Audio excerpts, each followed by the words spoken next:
Rin Voss awoke to the comfortable sensation of 1,000 needles thawing out his frozen limbs. Cryogenic sleep, they said, was the future of space travel. Course, they also said the same thing about vegan hot dogs, and we all know how that turned out. Voss blinked against the harsh lights of the Ardent's cryo chamber, the smell of antiseptic and failure wafting through the air. "Welcome back to the land of the living, Commander," piped up a voice to his left. It was Dr. Kinnick, the ship's medic and apparent comedian, with a grin that was either welcoming or malicious, hard to tell these days. "You look like you've been on holiday in a meat locker." "Perfect," Rin croaked, his voice like gravel over a tin roof. "Just how I like my mornings." The Ardent was a fortress ship, a floating juggernaut that orbited a distant star, its corridors a maze of steel and cold efficiency. The kind of place where joy came to die and bureaucracies thrived like mold in a damp corner. Rin pushed himself up, feeling every vertebra complain. "Any idea why I'm awake and not still dreaming of a life that doesn't involve saving humanity?" Dr. Kinnick snorted. "You dream about that? I dream about a planet where it rains whiskey and the only law is, don't be an asshole." But hey, different strokes. They stepped into a corridor that stretched endlessly in either direction, gray and uninviting, like a politician's promise. The ship hummed with the sound of inadequately compensated labor keeping it afloat in the void. "So, what's the deal?" Rin asked. "Last I checked, our biggest concern was running out of coffee." "Big news from the Zelkari," Kinnick said, managing a tone that was both sarcastic and terrifyingly casual.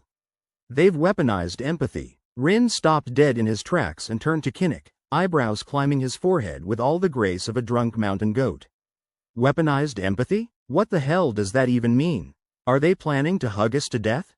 Kinnick shrugged. "Hell if I know. But word is they've found a way to make us feel everything: their pain, their hopes, their dreams.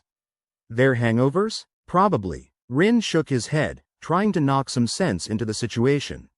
"Why don't they just stick to good old-fashioned lasers and ballistic missiles?" "Because they're not human." "Touché." They carried on, Rin's feet echoing on the metal floor, the sound a constant reminder of just how much he hated shoes. They arrived at the bridge, a cathedral of blinking lights and screens displaying a never-ending tapestry of stars. Captain Jet Mortain stood at the helm, a grizzled veteran with a stare that could melt titanium. He was a man who looked like he'd seen too much, and frankly, he had. "Commander," Mortain greeted, nodding slightly. "Good to see you up and about." "Yeah, well, I heard we've got aliens rubbing their feelings all over us." "How could I miss that?" Mortain cracked a dry, humorless smile. "The Zelkari have always been innovators. First it was the zero-G dance-offs, and now this." Rin folded his arms, looking out at the vast emptiness surrounding the Ardent. "What's the plan?" "We intercept, figure out what they're doing and how to stop it. And if we can't, then we hope their plans include group therapy." Rin sighed, his breath leaving a fog on the glass. "You know, I was really hoping for a peaceful tour this time around." Mortain chuckled, a sound like gravel being crushed underfoot. "Where's the fun in that?" The bridge crew worked around them, their chatter a background hum to the gravity of the situation. Everyone had a role to play, a part in the grand, cosmic farce that was their lives. Rin, despite himself, felt a strange kind of camaraderie with them all. At least they were in this mess together. "Commander Voss," a voice crackled over the intercom. It was Sarge, the miserable AI that ran most of the ship's non-lethal functions. "You have a communique from the Zelkari. They have requested your presence." Rin exchanged a glance with Mortain. "Well, isn't that just the cherry on top of our shit sundae?" "Careful, Commander," Mortain advised, though his eyes twinkled with a hint of amusement. "They might want to invite you over for tea and emotional devastation." Rin nodded, already feeling the weight of responsibility settle around his neck like a particularly clingy scarf. "Let's see what our empathetic friends have to say." In the communications room, a holographic image flickered to life, revealing a Zelkari envoy. It was hard to describe their appearance without resorting to words like nightmare and what the hell. Imagine a squid had a child with a supernova and you're halfway there. "Greetings, humans," the Zelkari said, its voice a tapestry of harmonious dissonance. "We come not as conquerors, but as facilitators of understanding." "Facilitators of understanding," Rin echoed, crossing his arms. "How quaint." Last time I checked, you guys were more about facilitating intergalactic pissing contests.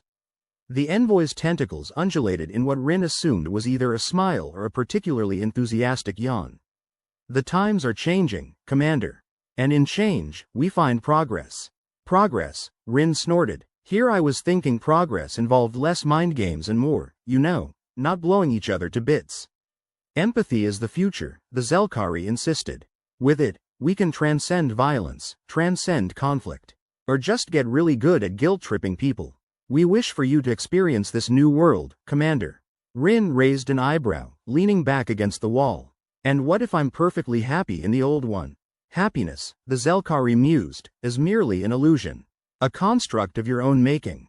Yeah, well, Rin replied, I'm quite fond of my illusions, thank you. The transmission ended, the Zelkari envoy disappearing into the ether. Rin stood there, staring at the empty space the hologram had occupied, feeling an odd mix of curiosity and dread. What do you think? Mortain asked, appearing at his side. I think we're screwed, Rin replied. But hey, at least we'll understand exactly how much. Mortain clapped him on the shoulder, a rare moment of solidarity. Welcome to the new age, Commander. Hope you survive it. As Rin walked back through the ship, he couldn't shake the feeling of impending doom. The Zelkari had always been a problem, but this was something else. Weaponized empathy, he thought with a bitter chuckle. Who knew the aliens would resort to such insidious psychological warfare? It was like being forced to watch a soap opera marathon long, painful, and ultimately damaging to one's sanity. At the rec room, he found his crew in various stages of leisure, or what passed for it on a military ship. Lieutenant Harper was deep in conversation with Engineer Quinn, their arguments over the superiority of coffee brands a constant source of entertainment. Hey, you lot, Rin called out, gaining their attention. We've got an invite from the Zelkari. Harper looked up, brows knitting together. They finally decided to surrender? Not quite, Rin said, spinning a chair around to sit at their table. They want us to experience their new weapon. Empathy, of all things. Quinn snorted. Empathy? Seriously? I'd rather they just shot at us. At least then I could do something useful, like patching up holes and complaining about my pay. Harper grinned. Maybe this is their way of trying to convert us. Make us more like them.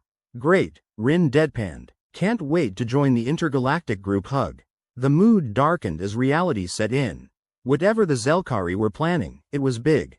Bigger than them, bigger than the Ardent, maybe even bigger than humanity could handle. So what's the plan, Commander? Harper asked, her voice steady despite the uncertainty. Rin sighed, looking at his crew, his friends. We find out what they're up to, and we find a way to stop it. And if we can't? Quinn asked, his usual bravado softened by the weight of the unknown. Then we improvise, Rin said, forcing a smile. Like we always do. They nodded, the unspoken agreement hanging in the air like a mutual pact of lunacy. Together, they'd face whatever the Zelkari had in store, grim determination laced with the dark humor that kept them sane amidst the chaos. Rin stood, clapping his hands together. All right, let's get to work. We've got an empire to piss off and a universe to save. As the crew dispersed, Rin lingered for a moment, staring out at the starfield. Somewhere out there, the Zelkari were waiting with their empathetic assault, ready to bend the universe to their will. But the Ardent and its crew had faced worse odds before. Hell, they'd survived bureaucracy, and if they could do that, they could survive anything. The comms crackled to life, an alert blaring through the room. It was Sarge, the ship's AI with the personality of a particularly sullen teenager. Commander, you might want to see this. Rin frowned, heading for the control room, heart pounding with anticipation and dread. He had a feeling the Zelkari's grand plan was about to unfold, and he wasn't going to like it. As he entered the control room, the screen flared to life, revealing a sight that made his blood run cold.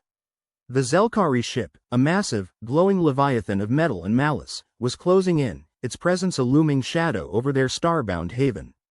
Well, Rin muttered, his voice barely above a whisper, isn't that just fantastic? The Zelkari were coming, and they weren't bringing flowers and heartfelt apologies. Rin steeled himself, ready to face whatever bizarre, empathetic nightmare awaited them, his mind a storm of plans, contingencies, and the grim resolve of a man who knew that sometimes, the universe just loved to kick you when you're down. All right, crew, Rin called out, his voice ringing with authority and a touch of gallows humor. Let's show these aliens what humanity's made of. Rin stared at the looming Zelkari ship on the main screen, a monstrous behemoth bristling with the kind of advanced technology that probably got them a plus in alien science fairs. Its glow was unsettling, like staring into the universe's most judgmental flashlight. Commander, Sarge's voice crackled through the speakers, somehow managing to sound both bored and condescending. The Zelkari ship is emitting a new type of energy signature. Analysis suggests it's well, for lack of a better term, an empathy beam. Rin grimaced. An empathy beam? You mean they're gonna force us to care about them? Correct, Sarge confirmed. The weapon causes overwhelming compassion and understanding for the enemy, leading to emotional paralysis and indecision. Great, Rin muttered. We're about to be hit with the universe's deadliest group therapy session. Dr. Kinnick joined him, leaning against a console. Her expression was a mix of disbelief and amusement, the kind you'd expect from someone attending a toddler's piano recital. So, what? We all sit around holding hands, sharing life stories over cosmic campfires? Something like that, Rin replied. Except the campfire is our impending doom, and the life stories are just us wishing we'd chosen a different career path. A sudden vibration coursed through the ship, a shiver of metal and circuitry. It was a warning, a prelude to the storm about to hit. The empathy weapon had been fired, and there was nothing they could do to stop it. Brace yourselves, folks, Rin announced. It's about to get emotional. The first wave hit them like a punch to the gut, an invisible force that wormed its way into their minds, twisting thoughts and feelings until they were tangled beyond recognition. Rin staggered, gripping the edge of a console for support. He could feel it, a creeping warmth, a bizarre sense of connection. Empathy. It spread through him like a virus, infecting every synapse. He could see the Zelkari's pain, understand their motives. It was like someone had turned his brain into a 24/7 empathy channel, and he couldn't find the remote to change it. Around him, the crew wasn't faring much better. Harper had sunk to her knees, clutching her head, while Quinn looked like he'd just discovered puppies were cute and not merely small, annoying animals. Is it just me, Quinn gasped, or do they suddenly seem, I dunno, relatable? That's the point, Rin said through gritted teeth. They want us to think they're just misunderstood neighbors, not intergalactic pests. Well, it's working, Harper groaned, tears glistening in her eyes. I feel like I should invite them over for dinner, maybe talk out our differences over a nice roast. Kinnick, holding her head in her hands, let out a humorless laugh. A dinner party with aliens who want us dead, or worse. Sounds like the potluck from hell. The empathy beam continued its assault, each wave more potent than the last. It was a strategic masterpiece, Rin had to grudgingly admit. How do you fight an enemy when all you want to do is hug them? We have to do something, Rin said, struggling to keep his thoughts clear. If we let this keep going, we'll be useless. Frozen by our own damn compassion. Easier said than done when every part of his brain screamed to listen to the Zelkari, to understand them, to forgive them. This is insane, Rin muttered, trying to focus. We can't let them win by turning us into peace-loving idiots. Sarge's voice cut through the chaos, as detached as always. Commander, I recommend isolating yourselves from the effects. Perhaps a strategic retreat into the ship's Faraday cages could mitigate the beam's influence. Rin nodded, an idea forming despite the empathetic bombardment. Right, Faraday cage it is. Let's get moving before we turn this ship into an episode of Alien Life Stories. They stumbled through the corridors, a motley crew of confused, emotionally compromised soldiers. The ship's cold, sterile environment seemed oddly welcoming now, each metal surface a reminder of the reality they needed to cling to. Feels like I'm walking through syrup, Quinn muttered, fighting against the emotional onslaught. I'm too emotionally invested in everything. I even felt bad for the airlock. Rin grunted in agreement. Yeah, well, save some sympathy for us when we're all dead. They reached the Faraday cage, a reinforced room designed to block electromagnetic fields, including, hopefully, alien empathy beams. They piled in, collapsing against the walls like drunks after last call. The oppressive weight of compassion eased, the cage offering some respite from the Zelkari's insidious weapon. It wasn't perfect, but it was enough to let them think straight, albeit through a haze of residual empathy. All right, Rin said, trying to sound authoritative despite his frazzled state. We need a plan, something to counter this insanity. Harper, wiping her eyes, managed a shaky laugh. Plan? Hell, I'm still trying to figure out how to feel pissed off again. Kinnick smirked, her usual sarcasm peeking through. Maybe we could borrow some anger from the engine room. Those reactors are always steaming. Rin chuckled, the laughter a small rebellion against the chaos. I'll take what I can get. But first, we need to disrupt their beam. Quinn, leaning against the wall, frowned in concentration. We could try jamming their signal, maybe use some of the ship's systems. If we can scramble the frequency, it might weaken the effect. Rin nodded. It's worth a shot. If we can't beat them with firepower, we'll have to outsmart them. Outsmarting aliens with tech centuries ahead of ours? Harper rolled her eyes. Piece of cake. Yeah, well, Rin replied, staring at the metallic ceiling. We've faced worse odds. Kinnick snorted. Name one. Your last birthday party. The crew chuckled, the sound a brief escape from the looming threat. It wasn't much, but it was something, a reminder that despite everything, they were still human. Flawed, irreverent, and stubbornly determined to survive. All right, Rin said, pushing himself to his feet. Let's get to the comms room. We've got some signals to scramble. They slipped back into the corridors, moving with renewed purpose. The ship felt different now, the cold metal and flickering lights a backdrop to their resistance. Rin's mind raced, a whirlwind of plans and countermeasures.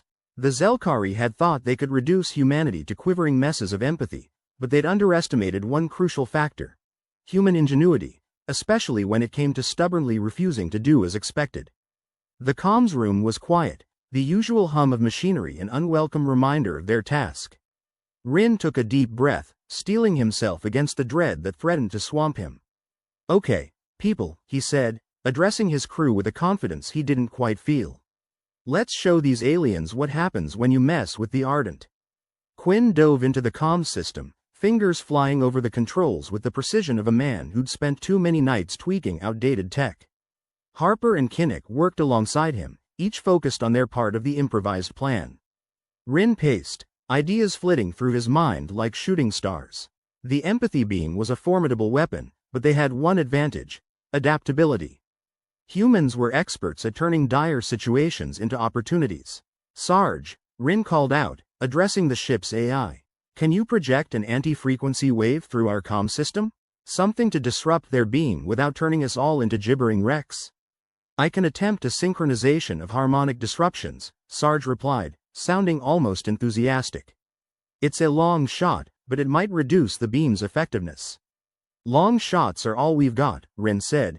Let's do it. As they worked, the Zelkari ship loomed outside, a dark presence on the edge of vision. It was a reminder of the enemy they faced, an enemy that toyed with emotions as easily as others wielded guns. Rin clenched his fists, focusing on the task at hand. He would not let the Zelkari win, not without a fight. This was his ship, his crew, and he'd be damned if he let them fall victim to cosmic kumbaya. The hum of the comms system intensified, a low drone that resonated through the ship. Quinn shot Rin a glance, nodding slightly. Ready when you are, Commander. Do it, Rin ordered, his voice steady. The ship vibrated slightly as the counter-frequency activated, a subtle shift in the air. They held their breath, waiting to see if their gamble would pay off. For a moment, nothing happened. Then, slowly, the oppressive empathy began to fade, the alien influence diminishing. It wasn't gone, but it was enough to let them think clearly, to act without the overwhelming urge to invite the Zelkari over for peace talks. Nice work, people, Rin said, relief washing over him. Now let's take this fight back to the bastards. We've got them on the back foot now, Harper grinned. They won't know what hit them. Quinn snorted. Unless they hit us first. Always the optimist, Kinnick said dryly. Still, I'd like to see the look on their squiddy faces when they realize their beam's not working. Rin smirked, the taste of victory sweet on his tongue. They had a chance now, a slim one, but a chance nonetheless. The Zelkari had underestimated the Ardent and its crew, and that was a mistake they wouldn't soon forget. Let's get to the bridge, Rin said, the familiar determination settling over him. We've got an alien ship to outmaneuver. As they made their way to the bridge, Rin couldn't help but feel a renewed sense of purpose. The Zelkari had tried to drown them in empathy, but they'd forgotten one crucial thing. humanity's ability to fight back, no matter the odds. The bridge was a flurry of activity, the crew focused on their tasks with a determination born of desperation and hope. Rin took his place at the helm, eyes fixed on the alien ship that hovered ominously close. "All right, crew," he said, addressing them with a confidence that belied the turmoil inside. "Let's show these Zelkari what we're made of." The ship responded to his commands, the engines roaring to life as they maneuvered into position. The Zelkari vessel loomed, a threat that seemed insurmountable, yet Rin knew they had to try. As the Ardent moved, Rin couldn't help but grin, a fierce, defiant smile. The Zelkari had brought their empathy weapon to the battle, but they'd forgotten one thing. Never underestimate the stubbornness of humans, especially when their backs were against the wall. The battle wasn't over, not by a long shot. But for the first time, Rin felt a flicker of hope, a spark of defiance that refused to be extinguished. They'd fight, they'd resist, and maybe, just maybe, they'd survive. "Let's dance, you squiddy bastards," Rin muttered under his breath, feeling the adrenaline surge. The Zelkari had started this fight, but the Ardent would finish it, one way or another. The Ardent hummed with latent energy, the crew buzzing with an uneasy mix of adrenaline and dread. Somewhere in the depths of the ship, Lyra Tix, the resident engineer with a penchant for breaking more things than she fixed, was working on yet another one of her risky brainchildren. If Rin had a credit for every time her brilliant ideas nearly got them killed, he'd be lounging on a beach on some forgotten colony world, not dodging empathy beams from alien overlords. "Rin," came Lyra's voice over the comms, crackling with interference and what he swore was a hint of mischief. "I've got something that might help us with our little empathy problem." Rin raised an eyebrow, half curious, half terrified. "If it involves explosive decompression or anything to do with quantum entanglement, I'm not interested," he replied, dry as a Martian sandstorm. "Not this time," Lyra assured him. "It's neurotech, sort of. A mind shield." "Sort of? Well, yeah," she admitted. "The tech's untested. Could shield us from the empathy beam or, turn our brains into soup." 50-50, really? "Ah, just the kind of odds I love," Rin muttered, rubbing a hand over his face. "Why do I feel like I'm going to regret this?" Dr. Kinnick, leaning against the bulkhead, gave Rin a sympathetic look. "Rin, you're talking about brain soup. That's a new level of stupid, even for us." "Hey, I'm right here," Lyra protested over the comms. "Think of it as recalibrating our emotional frequencies. If it works, the Zelkari won't know what hit them. And if it doesn't?" Harper piped up, her tone suggesting she had no desire to find out. "Then we all get to experience the world's worst hangover," Lyra said cheerfully. "Or whatever's left of our consciousness." Rin sighed. This was the sort of choice that came with command, making decisions that could end in glory or epic disaster. "Get it ready, Lyra. We'll try anything once, twice if it doesn't kill us." The comms room buzzed with activity. The crew exchanged glances, a mix of hope and grim resignation in their eyes. It was one thing to face an enemy with guns, it was entirely another to battle your own mind. Rin motioned them onward. "Let's get to Lyra. If we're going to gamble with our sanity, I'd rather do it face to face." As they moved through the ship, Quinn leaned over to Rin. "This is probably a bad idea," he said, his voice low enough to avoid alarming the rest of the crew. "Probably?" Rin shot back with a weary grin. "You're getting optimistic in your old age, Quinn." They found Lyra in what passed for a lab, surrounded by the usual chaos of wires, gadgets, and things that sparked ominously. She was hunched over a device that looked suspiciously like a helmet crossed with a torture device. "Welcome to my den of insanity," Lyra said with a flourish. "Here's the plan. The neural dampener should theoretically, keyword there being, theoretically, Harper injected, eyeing the contraption like it was a rabid animal. Block the empathy signals by modulating our brainwaves," Lyra finished, ignoring the interruption. "It's like putting a filter on your emotions. Or a lid on a pressure cooker," Kinnick added dryly. Rin studied the device, then looked at Lyra. "And you're sure this won't just make us more empathetic? Last thing I need is to start a group hug mid-battle." Lyra shrugged with an unapologetic smile. "Only one way to find out." "Great," Rin muttered. "Might as well add guinea pig to my job description." The crew gathered around, each volunteering for the headpiece like they were lining up for a lottery with stakes nobody wanted to win. Lyra adjusted the settings, the device humming to life with a sound that could have been a good sign or a really, really bad one. Here goes nothing, Rin said, donning the mind shield first because, hell, leadership meant taking the first dive into madness.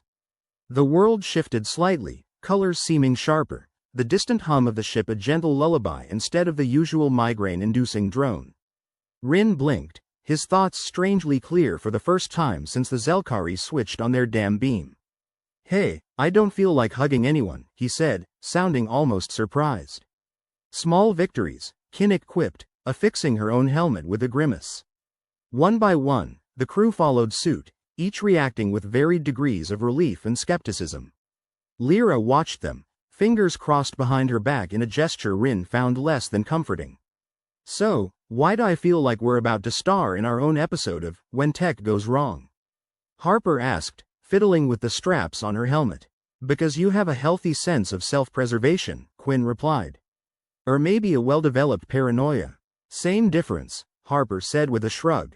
Once the crew was fitted with their new brain armor, Rin gathered them around. All right, we've got one shot at this. The Zelkari want to fight, we'll give them one. Lyra, keep working on, well, whatever it is you do back here. Everyone else, let's get to the bridge and make some bad decisions. They filed out, minds buzzing with the newfound clarity the neurotech provided. It was like seeing the universe through a newly cleaned visor, everything sharp and unmistakably real. Feels weird, not being overwhelmed with empathy, Harper commented. Almost miss the urge to adopt a Zelkari. Speak for yourself, Kinnick grumbled. I'd rather chew glass. The bridge loomed ahead, a command center that had seen better days but still held the promise of hope, or at least the potential for chaos. Rin took his place, the familiar sight of the Zelkari ship visible on the view screen. All right, let's show them we're not just a bunch of emotional wrecks, Rin said, determination settling over him like a well-worn jacket. Quinn, status report. Engines are humming, shields are fluctuating but holding, and the coffee machine's broken again, Quinn rattled off, fingers flying over his console. I'd suggest steering clear of Deck 6 until maintenance gets around to it. Great, so business as usual, Rin said, eyeing the alien ship that loomed like a harbinger of bad karma. The Zelkari vessel hovered ominously, its presence a constant reminder of the empathy weapon they'd wielded so effectively. But this time, the Ardent wasn't going down without a fight. They'd survived Lyra's experimental tech, so far, and that was a victory in itself. Begin evasive maneuvers, Rin ordered, feeling the familiar thrill of command settle over him. Let's see how they like a little unpredictability. The crew sprang into action, each movement a seamless dance of survival instincts and resigned determination. The Ardent shuddered as they angled into position, the Zelkari ship looming ever closer. Rin watched the screen, his mind a flurry of tactics and possibilities. Humor aside, this was it. A fight for their very survival against an enemy that challenged not just their weapons, but their very humanity. Let's keep them guessing, he said, a fierce grin spreading across his face. And remind them why you never mess with humans. The Ardent surged forward, engines blazing against the dark canvas of space. The fight was just beginning, and the Zelkari were about to learn the hard way that empathy wasn't the only weapon humans had in their arsenal. Ready for action, Harper confirmed, her grin matching Rin's. Let's give these squiddy bastards a run for their tentacles. As they faced down their alien adversaries, the crew of the Ardent knew one thing for sure. Come hell or high space, they wouldn't go down without a fight. And in that moment, as the Zelkari ship bore down on them, Rin felt a surge of defiance. It wasn't just about survival, it was about proving that humanity, flawed and irreverent though it might be, could stand against the darkness. Because in the end, that's what made them human. The ability to laugh in the face of the impossible, to defy the odds with nothing more than stubborn grit and a dash of madness. So, with a final nod to his crew, Rin Voss led the Ardent into battle, ready to show the galaxy what they were made of. Empathy beams be damned, the Ardent thrummed with the quiet anticipation of a ship teetering on the brink of chaos and order. Rin Voss stood at the center of the bridge, feeling like the conductor of a symphony composed entirely of malfunctioning instruments. He watched the Zelkari ship linger on the screen like a cosmic hangover, when a new signal cut through the static. Commander Voss, we're receiving a transmission from the Zelkari ship, Quinn announced, his voice tinged with disbelief. They want to talk. Talk? What? Did they forget their space etiquette manual? Rin quipped, though his senses were on high alert. Patch it through. The holographic interface buzzed to life, and Rin found himself face to bug-eyed face with a Zelkari envoy. The alien had the kind of gaze that suggested it had seen too much, or maybe just overdosed on empathy beams. Its voice, a curious mix of clicks and modulated harmony, filled the bridge. Humans of the Ardent, it began, sounding like a diplomat who'd rather be anywhere else, we have determined that further conflict is unnecessary. We offer terms of surrender. Terms of surrender? Rin echoed, his eyebrows climbing. That's rich. Didn't think your species was into comedy. We assure you this is no jest, the Zelkari replied, its tone lacking any trace of humor. However, you must consent to board our vessel to discuss the terms face to face. Well, isn't that convenient? Harper muttered under her breath, sharing a look with Quinn. Nothing says, peace talks like walking into an enemy ship unarmed. Give us a moment, Rin said to the envoy, muting the transmission. He turned to his crew, the skepticism in the room heavier than a neutron star. All right, thoughts? It's a trap, Kinnick said, as if stating the obvious. And if it's not, I'll eat my boot. Even if it is, we might not have much choice, Quinn pointed out. We need time for Lyra to sort out the kinks in the neurotech. Assuming she doesn't accidentally lobotomize us all in the process, Harper added with a grim chuckle. Hey, I'm right here, you know, Lyra's voice crackled over the intercom. And, for the record, I've only ever lobotomized one person, and that was purely hypothetical. Not reassuring, Harper said, rolling her eyes. But if we stall long enough, maybe the Zelkari will get bored and self-destruct. Rin rubbed his forehead, feeling the weight of command like a hangover that wouldn't quit. All right, we play along for now. Quinn, keep an eye on their ship's energy signatures. If they twitch, I want to know about it. Aye, Commander, Quinn replied, already tapping at his console. Rin reopened the channel, attempting to mask his irritation with a veneer of diplomacy. Apologies for the delay. We're considering your proposal, but as you can imagine, stepping aboard your ship isn't the most inviting prospect.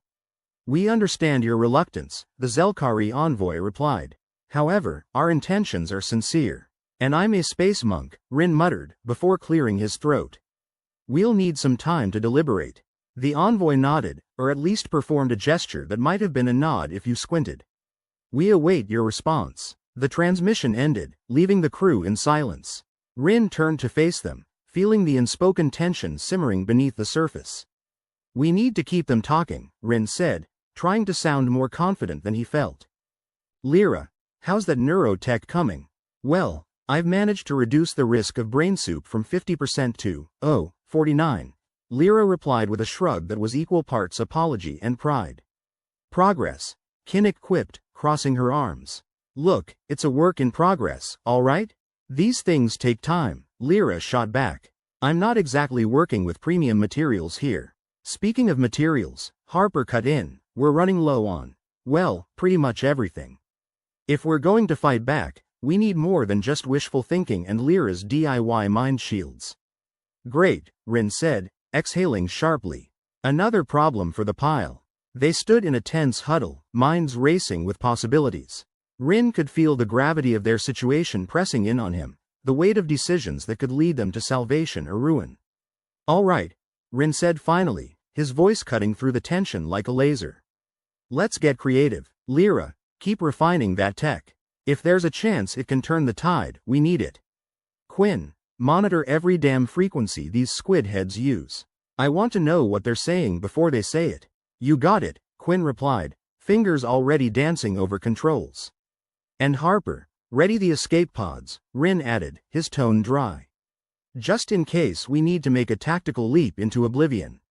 Always the optimist, Harper said with a sardonic grin. The crew dispersed, each person diving into their respective tasks with a grim determination. These were the moments when unity wasn't just a nice idea but a necessity, binding them together in a shared mission of survival.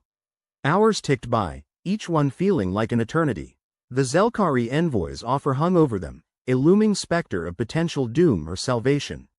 Meanwhile, Lyra tinkered with the neurotech, her brow furrowed in concentration as she battled with wires and circuits. Rin watched from a distance, hoping her genius, or madness, would tip the scales in their favor. In the comms room, Quinn sifted through waves of alien chatter, looking for any hint of treachery. Every beep and blip was an opportunity or a threat, and it was his job to decipher which was which. As the hours stretched into a seemingly endless night, tensions began to fray. The crew's patience wore thin, snarky comments turning into outright arguments. "You think we should really trust Lyra with our brains?" Harper asked, her skepticism sharp as a vibroblade. "She's our best shot," Rin replied, though he knew it was a gamble. "Unless you've got a better plan?" "Yeah, how about not dying?" Harper retorted, throwing her hands in the air. "Believe me, that's at the top of my list," Rin said dryly. "Right next to, don't get vaporized, and avoid alien captivity." "Sounds like a fun list," Kinnick chimed in, attempting to diffuse the situation with her usual dry humor. "Maybe we can make it a team-building exercise." Rin sighed, feeling the pressure build. They were a powder keg, each spark threatening to ignite the whole damn thing. "Look, I get it," Rin said, voice firm. "We're all on edge, but right now, the only way we get through this is together." His words hung in the air, and for a moment, it seemed like the tension might break. The crew exchanged glances, the silent acknowledgement of shared stakes passing between them. All right, Harper finally said, her hostility ebbing away like a receding tide. "I'll keep my griping to a minimum. But only because I'd rather not be a glorified space smoothie." "Much appreciated," Rin replied, managing a faint smile. "Let's keep it together, folks." With their temporary truce established, they returned to their work, the Zelkari ship still looming like a dark promise outside their windows. More hours passed, and exhaustion began to creep in, the relentless grind of survival taking its toll. Rin found himself drifting through the halls, checking on each station, offering words of encouragement that even he wasn't sure he believed. In the engineering bay, Lyra was still hard at work, her fingers moving with the precision of someone who held the fate of their crew in her hands. "How's it looking?" Rin asked, leaning against a console. Lyra looked up, her eyes betraying a mix of frustration and determination. "It's getting there. We might not all end up drooling in our helmets." "Glad to hear it," Rin said, his voice laced with dry wit. "Because I'm not sure we have enough cleaning supplies for that." "Ha," Lyra replied, her laughter weary but genuine. "I'll do my best to spare you the mess." Rin nodded, leaving her to her work. He knew each of them was fighting their own battle, their own silent war against doubt and fear. As he navigated the ship's labyrinthine corridors, he stumbled upon Harper and Quinn in the mess hall, engaged in a rare moment of levity. "Care to join us for some gourmet space rations?" Harper offered, holding up a packet of nutrient paste with mock enthusiasm. "Tempting," Rin replied, accepting the packet with a grimace. "But I think I'd rather lick the bulkhead." "Can't fault you for that," Quinn said, smirking. The camaraderie was a welcome balm, a reminder that even in the darkest moments, they had each other. It was a small comfort, but one they clung to as they faced the unknown. As the hours dragged on, Rin felt the weight of command settle on him once more. The Zelkari envoy's offer continued to loom, a decision that could tip the balance in ways none of them could predict. Returning to the bridge, he found Kinnick at the helm, her gaze fixed on the viewscreen. "Any movement from our friends out there?" "None yet," Kinnick replied, her voice steady. "But I wouldn't count on their patience holding forever." "Yeah," Rin said, rubbing his neck. "Something tells me they didn't get this far by twiddling their tentacles." The silence stretched out between them, a shared understanding of the stakes, a dance on the edge of chaos where one misstep could send them spiraling. "Whatever happens," Kinnick said softly, "we'll face it head on." Rin nodded, feeling a renewed sense of resolve settle over him. "Damn right we will." And with that, they prepared to face the coming storm, ready to defy the odds with nothing but grit and a healthy dose of dark humor. Because in the vast abyss of space, sometimes laughter was the only weapon they had. Rin Voss stared at the blinking console, feeling as though the ship itself was mocking him. The Ardent hummed around him, a symphony of wear and tear, with each creak and groan perfectly in sync with his rising frustration. The Zelkari ship loomed in the distance, a hulking reminder that their situation was about as pleasant as a sunburn in a spacesuit. "Commander, you might want to see this." Quinn's voice crackled over the intercom, tinged with an urgency that Rin could identify a mile away. With a sigh that felt like a lead weight in his chest, Rin made his way to the comms room, where Quinn was hunched over a terminal, his fingers moving like they were in a race against time. "What now, Quinn? Did they invite us over for tea and a heart-to-heart about the universe?" "Close," Quinn replied, not taking his eyes off the screen. "They've adjusted their energy signature. It's subtle, but it looks like they're charging up for something." "Great," Rin said, rubbing his temples. "Just what we need, more surprises." As if hearing his cue, Lyra's voice crackled through the comlink, carrying the distinct tone of someone who just tried to juggle plasma grenades. Commander? We might have a teensy problem with the neurotech." "Teensy?" Rin echoed, his heart sinking. "Teensy like a paper cut, or teensy like, oops, there's a black hole?" "Somewhere in between," Lyra replied, her usual confidence swapped for a cocktail of sheepishness and anxiety. "The shielding's not holding. If they fire that empathy beam, we're about as safe as a snowman in a supernova." "Fantastic," Rin muttered, the word heavy with sarcasm. "Just when I thought we couldn't get more vulnerable." "Hey, I didn't sign up for miracles," Lyra shot back. "I'm an engineer, not a damn wizard." Rin nodded to himself, realizing the gravity of their predicament was pulling them all into a black hole of despair. He could almost feel it, a tangible weight pressing down on the crew, squeezing out hope like air from a punctured suit. "Commander," Quinn broke into his spiraling thoughts. "If they're charging up, we might not have long. So, what? We sit here and wait for them to turn us into a barrel of laughs?" Harper's voice cut in, sharp as ever. "I vote for Plan B, whatever the hell that is." Rin took a deep breath, scanning the room. Faces turned to him, each expression a mirror of doubt and fear. "We improvise," he said finally, forcing a confidence he didn't feel. "We've got grit. Let's see if that counts for anything." He turned towards the door, knowing he'd have to face the crew with more than just empty platitudes. The Zelkari ship might have the firepower, but if they were going down, they'd do it with a middle finger raised high.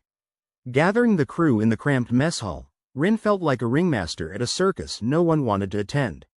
The dim lights flickered, casting an eerie glow over the tired, wary faces. "All right, folks," Rin began, trying to inject some humor into his voice. "I won't sugarcoat it. We're in a tight spot. Tighter than Lyra's tool belt after a donut binge." Lyra snorted, a small smile tugging at her lips despite the tension. It wasn't much, but it was something. "So, what's the plan, boss?" Harper asked, arms crossed over her chest. There was a defiant edge to her voice, like she was daring the universe to throw more at them. "We hold on," Rin replied, meeting each pair of eyes. "We hold on, and we make them work for it. We've got each other, and if we go down, we do it with some semblance of dignity." "Dignity, huh?" Kinnick murmured, raising an eyebrow. "Guess there's a first time for everything." A ripple of laughter spread through the room, a balm against the encroaching darkness. It wasn't much, but in that moment, it was enough. As the crew dispersed, Rin lingered, staring out at the void beyond the viewport. He could feel the weight of command pressing on him like never before, every decision a potential disaster waiting to happen. "Rin," Harper's voice broke the silence, soft but firm. "You okay?" "Define, okay," Rin replied, managing a wry smile. "But yeah, I'm hanging in there." She nodded, a silent promise that they were in this together. It was a small comfort, but in the void of space, sometimes that was all you had. As the hours dragged on, the shadows lengthened, and Rin found himself back on the bridge, scanning the stars for answers. The Zelkari ship loomed closer, a relentless specter at the edge of his thoughts. "Any movement?" he asked, leaning over Quinn's shoulder. "Not yet," Quinn replied, his voice laced with tension. "But I don't trust this silence. It's too quiet." "Yeah, like when your kid hasn't made a sound for 5 minutes and you know they're up to something," Rin muttered, rubbing his chin. Suddenly, the ship shuddered, lights flickering as a low hum vibrated through the hull. Every instinct screamed danger, the kind that made your skin crawl and your heart race. "What the hell was that?" Rin barked, adrenaline spiking. "Empathy beam," Quinn said, his voice clipped. "It's hitting us." Rin felt it then, a creeping warmth spreading through his mind, a wave of unwanted understanding and compassion. It was like being wrapped in a suffocating hug you couldn't escape, every fiber screaming at him to see things from the Zelkari's perspective. "Damn it, Lyra," Rin yelled, clutching the console as his resolve started to slip. "This is the wrong time for a group therapy session." "I'm trying, Commander." Lyra's voice was panicked, filtering through the speakers. "I'm doing everything I can." He could hear the strain in her voice, the desperate edge. But it was cold comfort against the tide threatening to drown him in empathy. "Pull it together, people," Rin shouted, fighting to keep his wits. "We've faced worse, have we?" Kinnick's voice was a distant echo, tinged with an unsettling calm. "I don't know, Rin. I can't stop thinking how they must feel. It's consuming." "Fight it," Rin urged, though he knew it was like asking them to punch a star out of the sky. The room swam, reality blurring as the beam's effects took hold. For a moment, Rin's mind drifted, surrendering to the illusion of peace. But deep down, a core of resistance burned, a stubborn refusal to let go. "Rin," Harper whispered, her voice fragile. "I don't know how much longer I can. Hold on." "Stay with me," Rin replied, his voice raw with determination. "We fight till the end, Harper. That's what we do." It was then the ship shuddered violently, a jolt that snapped Rin back to reality with all the subtlety of a sledgehammer. Alarm klaxons blared, the ship's systems protesting under the strain. "Status," Rin demanded, forcing his mind to focus. "Shields are failing," Quinn reported, his voice taut. "We can't take much more of this." "Then we hit back," Rin said, gritting his teeth. "Whatever it takes, we don't go down without a fight." The crew rallied, clinging to his words like a lifeline. It was a fragile hope, but it was theirs, and they'd defend it with everything they had. The Zelkari ship bore down on them, a colossal shadow against the stars. But the Ardent stood defiant, a beacon of resilience in the face of overwhelming odds. As the enemy prepared for their final assault, Rin felt a strange calm settle over him. It was the calm of a soldier who knew the battle was lost but refused to lay down arms. "We're with you, Rin," Lyra's voice crackled through the comlink, steady and resolved. "To the end," Kinnick added, her voice a quiet strength. "Couldn't ask for a better crew," Rin replied, his heart swelling with pride and determination. As the Zelkari unleashed their final barrage, the Ardent met it head-on, a testament to the indomitable spirit of humanity. In those final moments, as the darkness closed in, Rin knew they'd done their best, fought with everything they had. And sometimes, that was enough. Rin Voss leaned back in his chair, staring at the ceiling of the command center like it held the answer to all the universe's many mysteries. Spoiler. It didn't. The Ardent was still a creaking mess, the Zelkari ship was still ominously looming, and the empathy beam still threatened to turn him into a sobbing mess of feelings.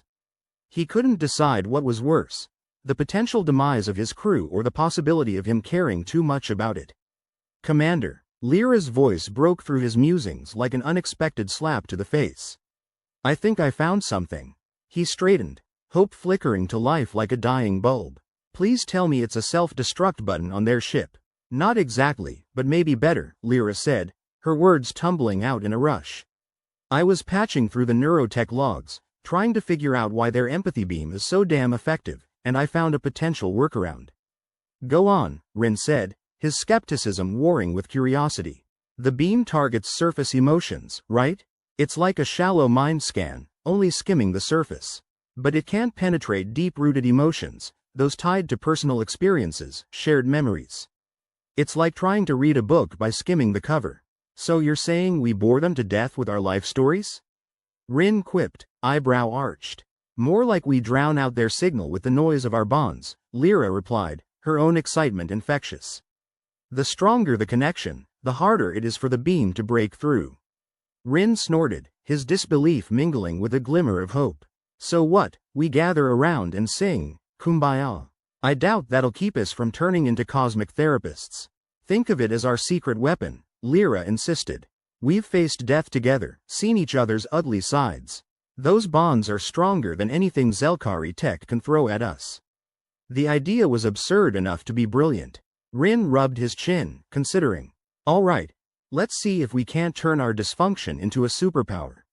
He activated the ship's intercom, his voice echoing through the corridors. "All hands to the mess hall. It's time for a heart-to-heart that might just save our skins." As the crew assembled, the air buzzed with a mix of tension and skepticism. Rin could almost feel the weight of their doubts pressing down on him, but he shoved it aside. They needed something to cling to, and if that meant a collective therapy session, then so be it. Okay. Listen up, Rin began, drawing everyone's attention. We've got a plan. A crazy, possibly suicidal plan, but it's the best we've got. Story of our lives, Harper muttered, arms crossed. The empathy beam targets our surface emotions, right? But it can't mess with the deep stuff. The connections we've made, the hell we've been through together. We're going to use that to our advantage. Great, Kinnick said, her tone drier than a desert. Our last stand is a group hug. Lyra stepped forward, eyes bright with determination. Think of it like this. The Zelkari are trying to drown us in compassion, but we've got a lifeline. We just need to grab hold and not let go. And how exactly do we do that? Quinn asked, skepticism etched into his features. We focus on what binds us, Rin explained. The missions, the inside jokes, the times we covered each other's asses. We hang on to that, and we don't let the beam tear it from us. So, we just remember how much we hate each other slightly less than we hate the Zelkari. Harper quipped, a grin tugging at her lips. Something like that, Rin replied, a matching smile ghosting across his face. It's our one shot at staying sane. The crew exchanged glances, a silent understanding passing between them. They were a ragtag bunch, barely held together by duct tape and sarcasm, but they were also a family in the only way that mattered out here. All right, Rin said, clapping his hands and breaking the moment. Let's try this ridiculous idea of ours. Everyone get comfortable. The crew settled around the room, their expressions a blend of wariness and cautious optimism. Rin took a deep breath, the weight of leadership heavy on his shoulders, but there was a flicker of something else there too. Hope, maybe. Remember that time on Kestrel IV? Lyra started, her voice cutting through the thick silence. When we were stuck in that storm and had to rig up the comms with nothing but a roll of tape and Harper's bobby pin. A collective groan followed, the memory of the event both ridiculous and fond. It was the kind of shared experience that bonded them tighter than any official protocol could. Or when Rin tried to make us all that stew, Harper added, laughter threading through her words. Almost killed us, but damn if it didn't bring us together. Hard to forget the taste of burnt despair, Quinn quipped, a rare smile breaking through his usually stoic demeanor. One by one, the crew shared memories, each more absurd and endearing than the last. Tales of near disasters, ridiculous victories, and the occasional moment of genuine camaraderie. It was a tapestry of shared misadventures, each thread stronger than the alien threat they faced. As they talked, Rin felt the warmth of their bonds pushing back against the creeping influence of the empathy beam. It was a battle of wills, and somehow, they were holding their own. Feels like a damn soap opera in here, Harper said, her voice tinged with amusement. Who knew all we needed was some quality bonding time? Silver linings, right? Rin replied, feeling a lightness he hadn't expected. Maybe this would work. Maybe they could actually pull it off. The room buzzed with the energy of shared purpose, the crew leaning into their connections, their laughter cutting through the oppressive weight of their situation. It was an absurd plan, but it was theirs, and they clung to it like a lifeline. Just as hope began to bloom, the ship shuddered violently, a stark reminder that they were still in the crosshairs. The Zelkari ship was making its move, the empathy beam intensifying as if sensing their defiance. Stay with it, people. Rin shouted, his voice rising above the chaos. Don't let them in. The crew's chatter continued, voices rising and overlapping, a cacophony of defiance. They were fighting back in the only way they could, holding their ground with every story, every shared joke. Remember that time we almost blew up the engine room? Lyra yelled over the din, her voice a beacon of determination. Which time? Kinnick shot back, laughter threading through her words despite the tension. Rin felt the ship groan under the pressure, the empathy beam battering against their defenses. But instead of giving in, he felt himself leaning on the bonds they'd forged, the memories they'd built like fortress walls. We've got this, he whispered, whether to himself or the crew, he wasn't sure. But it didn't matter. They were all in this together, and somehow, that made all the difference in the universe. The Zelkari beam was relentless, but so was the crew, their voices rising over the tension, a symphony of resistance. It was like a twisted game of who's more stubborn, and they were determined to come out on top. Suddenly, the ship's systems flickered back to life, a surge of power coursing through the Ardent. The empathy beam's influence waned, the oppressive weight lifting as the crew's shared defiance pushed back against the alien attack. "We did it," Lyra exclaimed, her voice a mix of disbelief and triumph. Rin let out a breath he didn't know he'd been holding, a grin spreading across his face. "Not bad for a bunch of misfits, huh?" The crew erupted into cheers, their voices a celebration of survival, of defying the odds stacked against them. In that moment, they were more than just a crew, they were a force to be reckoned with. As the Zelkari ship drifted away, its control broken by the crew's sheer resilience, Rin felt a swell of pride. They'd faced the storm, weathered the attack, and come out stronger on the other side.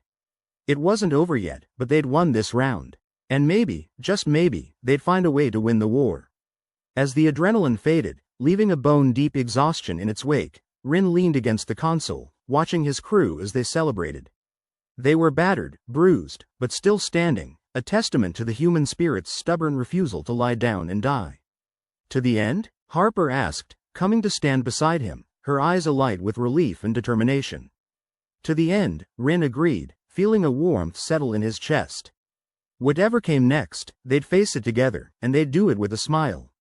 And if the universe thought it could take them down without a fight, it had another thing coming. Rin stood on the bridge of the Ardent, his eyes fixed on the Zelkari ship like it was a particularly stubborn stain that refused to come out. "All right, folks, time to turn our emotional constipation into a tactical advantage," he declared, drawing a few chuckles from the crew clustered around him. Lyra was already knee-deep in schematics, a spread of holographic displays flickering around her like a swarm of digital gnats. "I've got a plan that's either going to end in glory or a fiery ball of disaster," she said, her fingers dancing over the controls with a confidence that was both reassuring and terrifying. "More of the latter with your track record," Rin quipped, earning a mock glare from Lyra. "Hey, I'll have you know my successes occasionally outnumber the explosions," she retorted, her grin all teeth and mischief. "Only because you didn't die, as a success," Harper chimed in, leaning against the bulkhead with arms crossed. "Survival is underrated," Lyra shot back, focusing on her task.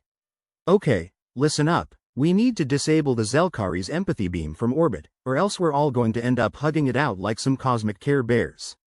Please, spare us the group therapy," Kinnick muttered, rolling her eyes. "I'd rather face a firing squad than another heart-to-heart." "Good news then," Rin said with a wry smile. "You get to face both." "Fantastic," she deadpanned. Rin turned back to the crew, a serious note creeping into his voice. "Lyra and I are leading a strike team to infiltrate their ship. We're going to disable that weapon and turn this thing around." "Just like that, huh?" Quinn asked, his skepticism on full display. "Waltz onto their ship and politely ask them to turn off their fancy brain fryer?" "More like kick in the door and smash everything that looks expensive," Rin replied. "The plans got holes, but we're fresh out of options." The crew exchanged glances, the kind that said they knew how stupid this was but had long since accepted that stupidity was their norm. "All right then," Rin continued, "let's gear up and get this over with before I start naming my ulcers." Lyra was already one step ahead, pulling a neurotech mind shield from her stash of questionable gadgets. "These babies are untested, but they should keep your brains from turning to jelly on the way in." "Should?" Harper echoed, eyebrow arched. "Nothing says confidence like a giant, maybe." "Hey, if they don't work, you won't have to worry about your brain anymore," Lyra said with a shrug. "Comforting," Quinn muttered. As they suited up, the camaraderie among the crew was a palpable thing, an unspoken understanding that if they went down, they'd do it with style, and plenty of snark. Rin led the way to the hangar, the echo of his boots on metal a constant reminder of the impending mayhem. "Remember, we're not here to make friends," he said over his shoulder. "Unless they're the kind of friends that explode on impact." The shuttle ride to the Zelkari ship was tense, the air thick with anticipation and no small amount of gallows humor. "You know," Kinnick said, breaking the silence, "if this goes south, at least we'll have a hell of a story to tell." "Assuming there's anyone left to tell it to," Harper added, her voice dry as ever. Details, Lyra murmured, adjusting her shield. "Just remember, if it gets too emotional, think about something that makes you mad. Like Rin's cooking." "Hey," Rin protested, "I only burnt the stew twice." "Twice is too many," Quinn shot back, but there was a grin tugging at his lips. As they docked with the Zelkari ship, the crew readied themselves, the weight of what they were about to do settling in with all the subtlety of a collapsing star. "All right, people," Rin said, his tone sharpening. "Let's make some noise." The breach was textbook, if your textbook was written by a pyromaniac with a penchant for chaos. They stormed the corridors, neurotech shields humming with a promise of protection, but with every step the threat of the empathy beam loomed like a specter. "Keep moving," Rin shouted, shoving through the chaos. "Find the control room," and his words were cut short as a wave of emotion hit them, the empathy beam desperately trying to claw its way into their minds. But they pressed on, driven by shared memories and the stubborn refusal to become cosmic peacekeepers. "Lyra, we're close," Rin barked, pushing through another corridor. She nodded, her eyes scanning the alien architecture for any sign of the control room. "This way," she yelled, leading them down a path that twisted and turned like a snake in a blender. Finally, they reached a door that looked important enough to blow up. "This is it," Lyra said, already setting charges with practiced ease. "Time to give them a taste of our dysfunction. Just what they've been dying for, I'm sure," Kinnick said, taking up position with her weapon ready. The explosion was a symphony of chaos, and they charged into the control room, weapons drawn and determined to end this once and for all. Inside, the Zelkari scrambled, their surprise evident despite their alien features. Lyra was on them in an instant, fingers flying over controls, her mind working a mile a minute. "Cover me," she shouted, and the others obliged, forming a protective perimeter as she worked her magic, or whatever passed for magic in this mad universe. "What's the plan, Rin?" Quinn called, eyes darting between the advancing Zelkari and Lyra's frantic work. "We disable their weapon, then run like hell," Rin replied, his mind racing as fast as his pulse. Lyra's fingers danced over the alien interface, a flurry of movements that would have been impressive if they weren't so potentially lethal. "Almost there," she muttered, her focus unyielding. "Better hurry," Harper urged, firing off another shot at an oncoming Zelkari. "These guys aren't here for a tea party." "Got it," Lyra finally exclaimed, slamming her palm against a panel with a triumphant grin. Their weapons down, the room erupted into chaos anew, the Zelkari realizing their advantage had been ripped away. But Rin and his crew were already moving, retreating with a calculated urgency that spoke of desperation and a survival instinct honed by years of near-death experiences. "Fall back," Rin ordered, pulling Lyra along as the rest covered their exit. They navigated the winding corridors with a singular focus, the adrenaline propelling them forward even as exhaustion began to claw at their resolve. "Did we really just do that?" Quinn asked, disbelief coloring his words as they sprinted toward the shuttle. "Damn right we did," Rin replied, breathless but exhilarated. "Now let's get the hell out of here before they decide to get creative." The shuttle lift-off was a blur of motion and noise, the crew collapsing into seats with a mix of relief and disbelief. They'd pulled off the impossible, turned the tide with nothing but grit and shared history. Rin glanced around at his crew, seeing the exhaustion etched in their faces, the determination that had carried them through.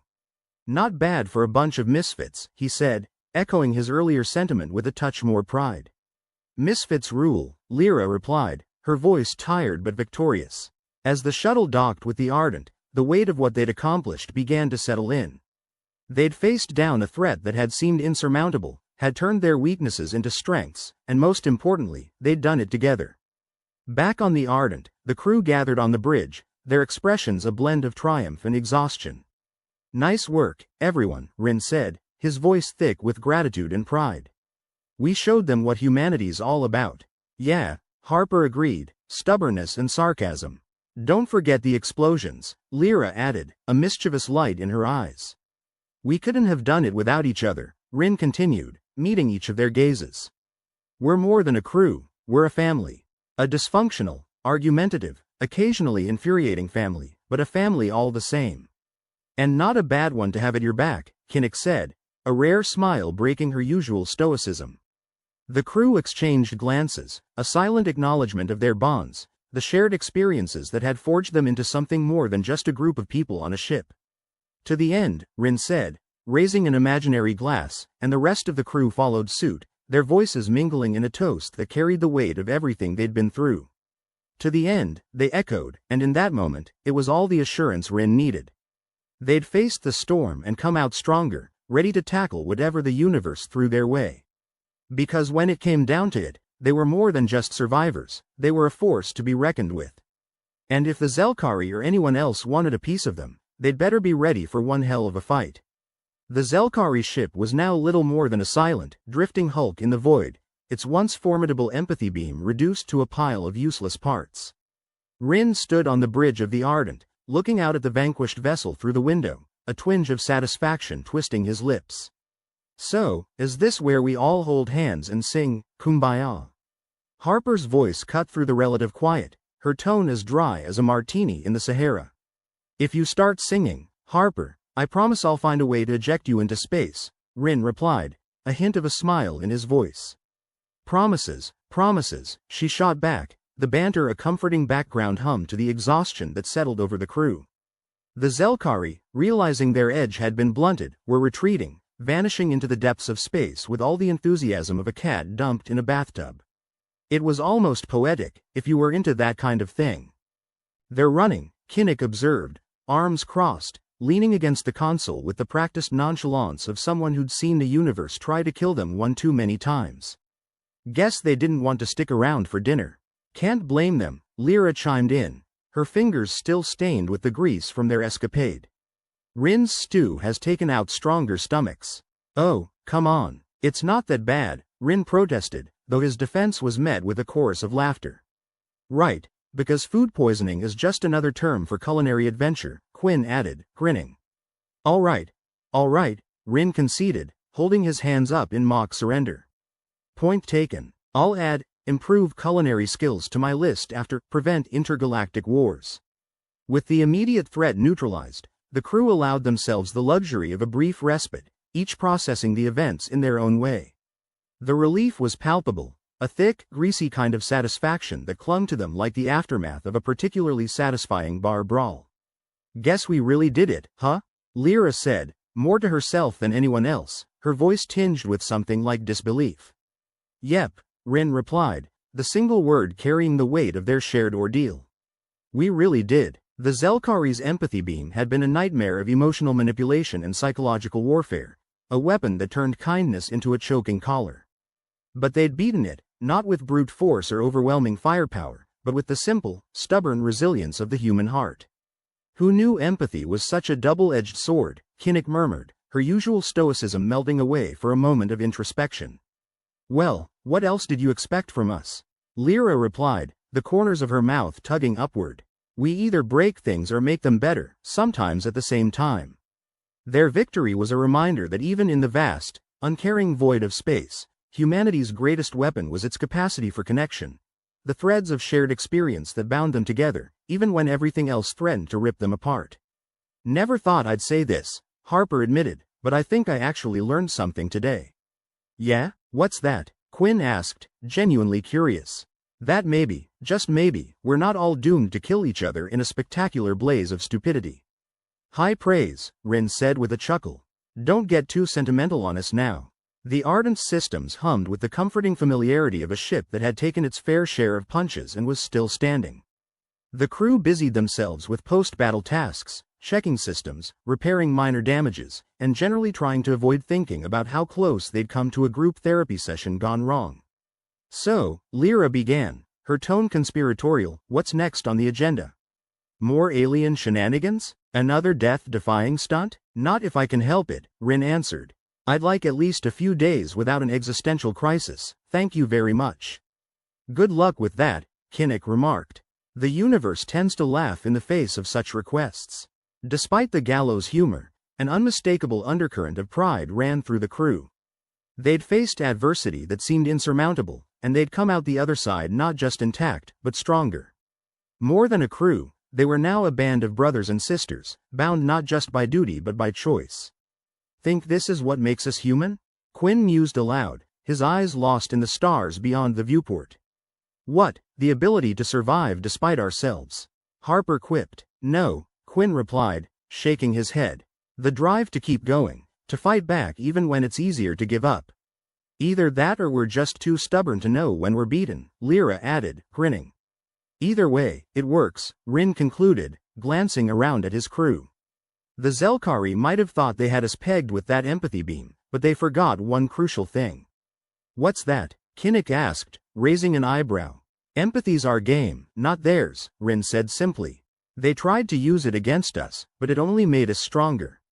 The crew nodded, a collective understanding that they'd been forged in the fires of adversity, tempered by trial and error. They were more than just survivors. They were a force, a testament to the enduring spirit of humanity, flawed and messy, but undeniably resilient. All right, enough with the sappy stuff, Harper said, breaking the moment. Let's get back to work before I start tearing up. The Ardent's engines thrummed to life, a low, comforting purr that promised further adventures, new challenges to meet and overcome. They might have been battered and bruised, but they were far from beaten. Set a course, Rin? Lyra asked, fingers poised over the controls. Yeah, Rin replied, a smile playing at his lips. Let's see where the stars take us. As the ship surged forward, a sense of purpose settled over the crew. They'd faced the storm and emerged stronger, ready to face whatever the universe decided to throw at them next. And if the Zelkari or any other alien race wanted to test them again, well, they'd better be ready for another dose of human tenacity. Because when it came down to it, the Ardent and her crew were more than just a ragtag group of misfits. They were a testament, no, scratch that, a sarcastic, irreverent force of nature, ready to laugh in the face of danger and make snarky comments while doing it. And really, wasn't that what humanity was all about?